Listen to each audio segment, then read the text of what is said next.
नमस्कार, MD creator में आपका स्वागत है। इससे पहले की वीडियो में हमने देखा था वाक्य, वाक्य के गुण एवं वाक्य के अंक। आज का विषय है अर्थ के आधार पर वाक्य के भेद। जैसा कि हम सभी जानते हैं कि सार्थक शब्दों का ऐसा समूह जो पूर्ण अर्थ एवं भाव को प्रकट करता है वह वाक्य कहलाता है। अब वाक्य के जो भेद हैं वो दो हैं, अर्थ के आधार पर, रचना के आधार पर। अर्थ के आधार पर वाक्य के 8 भेद होते हैं। विधानवाचक वाक्य, निषेधवाचक वाक्य, प्रश्नवाचक वाक्य, संकेतवाचक वाक्य, संदेहवाचक वाक्य, इच्छावाचक वाक्य, आज्ञावाचक वाक्य और अंत में विस्मयादिवाचक वाक्य।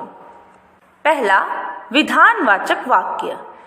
जिस वाक्य में किसी बात या कार्य के होने का कथन मात्र होता है उन्हें विधानवाचक वाक्य कहते हैं। उदाहरण, दशहरा अक्टूबर माह में मनाया जाता है। मैंने नई पुस्तक खरीदी। आज शनिवार है। दूसरा, निषेधवाचक वाक्य।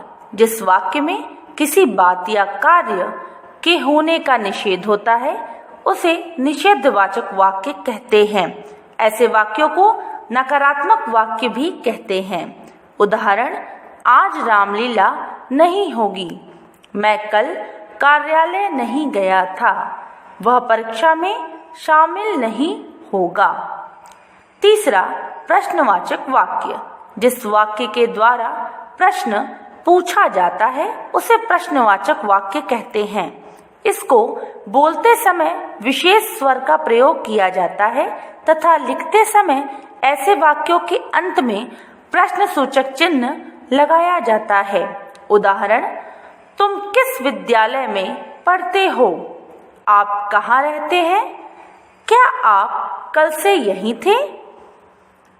चौथा, संकेतवाचक वाक्य। जिस वाक्य में संकेत अर्थात एक क्रिया का होना दूसरी पर निर्भर हो उसे संकेतवाचक वाक्य कहते हैं। ऐसे वाक्यों में क्रिया का होना किसी शर्त पर निर्भर होता है, अतः इन्हें शर्त बोधक वाक्य भी कहते हैं। उदाहरण, यदि मोहन आ जाता तो कविता सुनाता। धूप निकलती तो कीचड़ नहीं रहता। यदि आप कहते तो मैं रुक जाता। पांचवा, संदेहवाचक वाक्य। जिस वाक्य से संदेह या संभावना का बोध हो या ज्ञान हो उसे संदेहवाचक कहते हैं। उदाहरण, संभवतः आज मामा जी आए। अब तक राजेश छात्रावास पहुंच गया होगा। ट्रेन आ चुकी होगी। छठवां, इच्छावाचक वाक्य। जिस वाक्य से वक्ता या लेखक की इच्छा, आशा, शुभकामना या भाव व्यक्त हो उसे इच्छावाचक वाक्य कहते हैं। उदाहरण, भगवान करे तुम्हारी नौकरी मिल जाए। ईश्वर सबके कष्ट दूर करे। नव वर्ष मंगलमय हो। सातवां, आज्ञावाचक वाक्य। जिस वाक्य से आज्ञा, अनुमति, आदेश, उपदेश दिए जाएं उसे आज्ञावाचक वाक्य कहते हैं। उदाहरण, कक्षा में शोर मत करो। इस पाठ को पूरे ध्यान से पढ़ो। यहाँ आप कुछ दिनों तक रह सकते हैं। और आठवां, विस्मयादिवाचक वाक्य।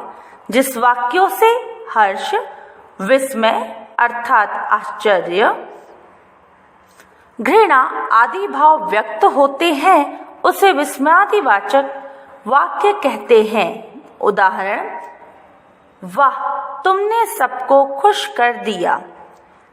छिह, मोहन ने कितने गंदे कपड़े पहने हैं। अरे यह क्या हो गया। विस्मयादिवाचक वाक्य में विस्मयादिबोधक चिन्ह का भी प्रयोग होता है। इस प्रकार हमने देखा अर्थ के आधार पर 8 भेदों को। आगे के वीडियो में मैं रचना के आधार पर वाक्य के 3 भेदों का वर्णन करूंगी। मेरे चैनल एमडी क्रिएटर को लाइक और सब्सक्राइब करना बिल्कुल न भूलें। धन्यवाद।